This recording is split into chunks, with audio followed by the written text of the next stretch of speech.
இதோ ஊர் ஆளுங்களே வந்துட்டாங்க, அவங்களே சொல்லுவாங்க உங்களுக்கு. வணக்கம் நாச்சியாரம்மா. வணக்கம், சொல்லுங்க. ஒன்றும் இல்லைம்மா, உங்க மருமக பொண்ணு கார்ல வரத பார்த்தோம். அதுக்குள்ள ஊருக்குள்ள என்னென்னமோ பேசிக்கிறாங்க. அதான் ஏதாவது பிரச்சனையான்னு பார்த்துட்டு போலான்னு வந்தோம். இல்ல, அதெல்லாம் எந்த பிரச்சனையும் இல்ல, நீங்க போங்க. சரிங்கம்மா. ஐயா ஒரு நிமிஷம் இருங்க. அண்ணி, இப்ப நீங்க இவங்கள போக சொல்றதுனால ஊருக்குள்ள துளசிய பத்தி பேசின கதையெல்லாம் இல்லன்னு ஆயிடுமா?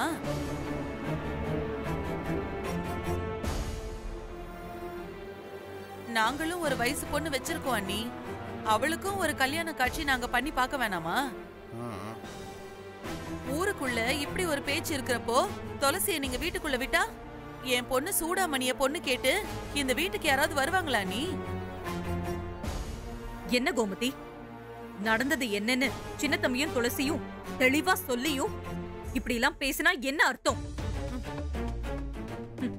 பொண்ணுக்கு பொண்ணுதான் எதிரியா இருப்பான்னு சொல்றத சரிதாங்கிற மாதிரி இல்ல நீ பேசுற. என்னக்கா இது? கோமதி சொல்றதுல என்னக்கா தப்பு இருக்கு? நீங்க எங்களோட இடத்துல இருந்து யோசிச்சு பாருங்கக்கா. அப்பதானே எங்களோட கஷ்ட நஷ்டம் என்னங்கிறது உங்களுக்கு புரியும். ஆனா நீங்க அதை பத்தி யோசிக்கிறதே இல்லையே. இப்ப என்ன உங்க கஷ்ட நஷ்டத்தை நான் யோசிக்காம விட்டுட்டேன் சொல்லுங்க.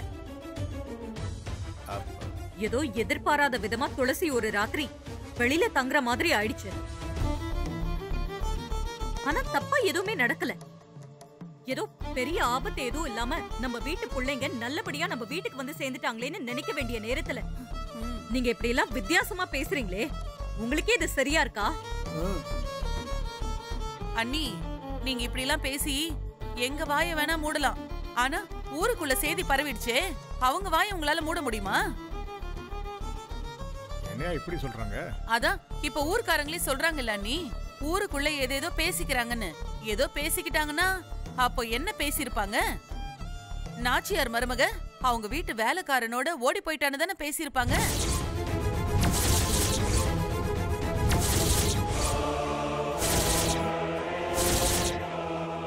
என்ன அப்படிதானங்க? என்ன சொல்ல வராங்கன்னு புரியலையே.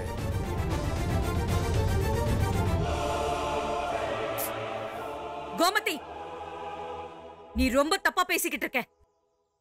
அண்ணி, ஊர் பேசுறதுதான் நீ நான் சொன்னேன்.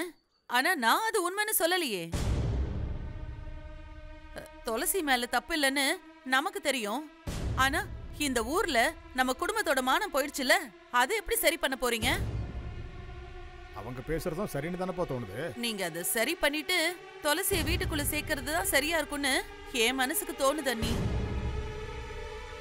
அதுக்கப்புறம் உங்க இஷ்டம். இப்ப என்ன பண்ணணுங்கிற நீ? என்ன அண்ணி, நம்ம ஊர் வழக்கம் தெரியாத மாதிரி இல்ல கேக்குறீங்க? இந்த மாதிரி ஒரு வயசு பொண்ணு மேல சந்தேகம் வந்துட்டா நம்ம ஊர்ல என்ன பண்ணுவாங்களோ அத துளசியும் பண்ணட்டும். அவ மேல தப்பு இல்லைன்னு ஊருக்கே அவ நிரூபிச்சு காட்டிட்டு அப்புறம் வீட்டுக்குள்ள வரட்டும். அதுக்கப்புறம் துளசிய பத்தியும் நம்ம குடும்பத்தை பத்தியும் யாரும் நாக்கு மேல பல்ல போட்டு பேச முடியாதுல்ல. அப்படி யாராவது பேசினா நான் அவங்கள உண்டு இல்லைன்னு ஆக்கிட மாட்டேன். சரி, இந்த ஊருக்கு நான் எப்படி நிரூபிக்கணும்னு சொல்லுங்க, நான் நிரூபிக்கிறேன். ஐயோ துளசி, அதெல்லாம் ஒண்ணும் தேவையில்லை. ஊருக்கு நிரூபிக்க இது ஒண்ணும் ஊர் பிரச்சனை இல்ல. நமக்கும் நம்மள சேர்ந்தவங்களுக்கும் உண்மை தெரிஞ்சா போதும். நீ வாமா. இருங்க அத்தை, நீங்க சொன்ன மாதிரி இது ஊர் பிரச்சனை இல்லதான். என்ன பத்தி யாருக்கும் நிரூபிக்கணுங்கிற அவசியம் இல்லதான். ஆனா இதோ இவங்க பொண்ணோட வாழ்க்கை என்னால பாதிக்கப்படும்னு சொல்றாங்க. அது மட்டும் இல்லாம இந்த வீட்டோட மான பிரச்சனைன்னு சொல்றாங்க. நான் தப்பு பண்ணலனாலும் தெரிஞ்சோ தெரியாமலோ இப்ப இவங்களுக்கு என்னால ஒரு சங்கடம் வந்துருச்சு. அதை சரி பண்ண வேண்டிய பொறுப்பு என்னோடது தானே நான் நம்புறேன் அத்தை. அதுக்காக அவங்க சொல்றத செஞ்சுட்டு நான் வீட்டுக்குள்ள வரேன்.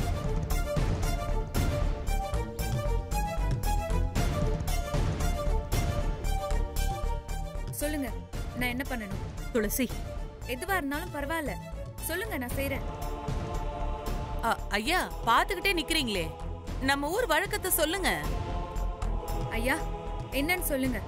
நான் என்ன பண்ணா என் மேல தப்பு இல்லைன்னு இந்த ஊர்க்காரங்க எல்லாம் நம்புவீங்க? சேரம்மா, நம்ம ஊரு நடைமுறைய சொல்லலாமா? ம். துளசி, அதெல்லாம் அந்த காலத்துல பண்ணிக்கிட்டு இருந்தாங்க. நடைமுறைக்கு ஒவ்வாத விஷயம் அது. நான் சொல்றத கேளு. நீ யாருக்கும் நிரூபிக்க வேண்டாம். தயவு செஞ்சு வாமா. இல்ல அத்தை, என்ன தடுக்காதீங்க. நீங்க சொல்லுங்க ஐயா. அட, அதான் அந்த பொண்ணு உறுதியா நிக்குது இல்ல, பட்டுன்னு என்னன்னு சொல்லுங்க. இப்படி ஒரு குத்தத்தை ஒரு பொண்ணு மேல சுமத்தி அந்த பொண்ணு ஒத்துக்கலைன்னா ஊருக்குள்ள இருக்கிற நாகாத்தம்மன் கோயில்ல ஒரு ராத்திரி முச்சோட அந்த பொண்ணை தங்க சொல்லுவாங்க. அந்த பொண்ணு தப்பு பண்ணியிருந்தா புத்துல இருக்கிற பாம்பு அந்த பொண்ணை தீண்டுங்கிறது இந்த ஊரோட ஐதீகம்.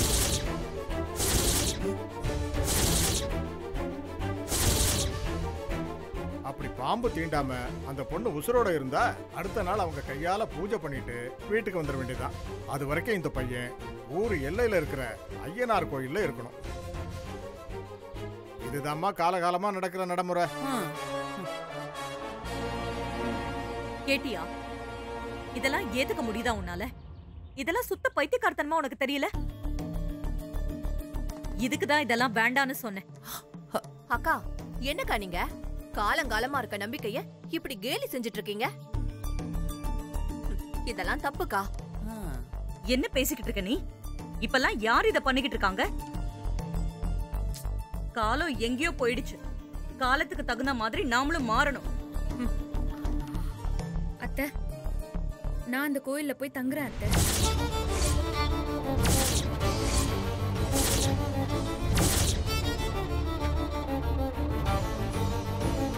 துளசி, துளசி, இதெல்லாம் உனக்கு வேணாம் துளசி. உனக்கு இந்த ஊரும் வேண்டாம், இந்த உறவும் வேணாண்டி. பாடி நம்ம ஊருக்கே போயிடலாம். அம்மா, இனிமே எனக்கு இதுதான் ஊருன்னு உன்கிட்ட நான் எப்பவோ சொல்லிட்டேன். திரும்ப இன்னொரு வாட்டி என்கிட்ட இப்படி பேசாத. ஐயா, நான் கோவில்ல தங்குறதுக்கு ரெடியா இருக்கேன். கிளம்பலாமா? சரியா? துளசி, சொன்னா கேளு. அத்தை, எனக்கு ஒன்னும் ஆகாது. நீங்க தைரியமா இருங்க. எனக்கு உங்க மரியாதையும் இந்த வீட்டோட கௌரவமும் தான் ரொம்ப முக்கியம். நாச்சியார் மருமக நெருப்புன்னு இந்த ஊருக்கே நிரூபிச்சுட்டு நான் இந்த வீட்டுக்குள்ள வரேன் அத்தை.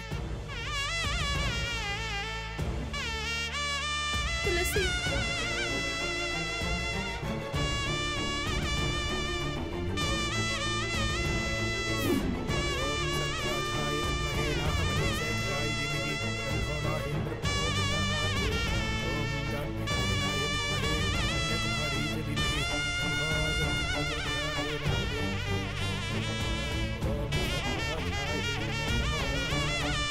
ஆரத்தி எடுத்துங்கம்மா.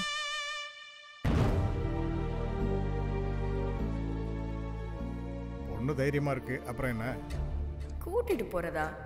உன்னை 4 பேர் சேர்ந்து தூக்கிட்டு போறதுக்கு நான் ஏற்பாடு பண்ணிட்டேன்டி. கிளம்புங்க அத்தை.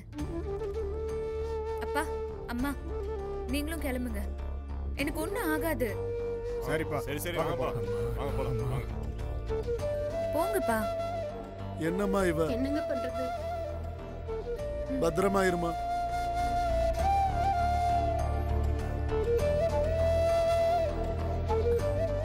அண்ணி, வாங்க அண்ணி, காலையில வந்து பார்க்கலாம். ஆமாக்கா. இல்ல, என்னால துளசியை விட்டுட்டு வீட்டுக்கு வர முடியாது. இன்னும் கொஞ்ச நேரத்துல இருட்டிடும். நான் இங்கேயே இருந்து விடியற வரைக்கும் துளசிக்கு பாதுகாப்பா இருக்க போறேன்.